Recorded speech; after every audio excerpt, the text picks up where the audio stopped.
Nagbanta naman si Senator Cynthia Villar na maghahain ng reklamo laban sa Bureau of Plant and Industry na anyay nakikipagkuntsaba sa kartel para tumaas ang presyo ng bawang. Sa pagdinig ng Senate Committee on Agriculture and Food, sinabi ni Villar na paimbestigahan niya ang Philippine Competition Commission ang dahilan kung bakit labis na tumaas ang presyo ng bawang nitong Mayo.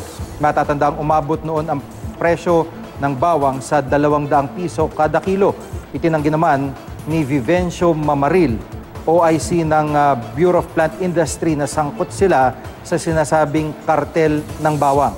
Tumaas daw ang presyo ng bawang dahil kulang sa inaasahan ang inangkat na bawang ng mga importer. 57,000 metric tons daw ng bawang ang inaprobahan nilang iangkat para sa 2017, pero 12,000 metric tons pa lamang ang dumarating. Dagdag ni Mamaril, bumaba ang supply mula China dahil sa epekto ng climate change sa kanilang ani.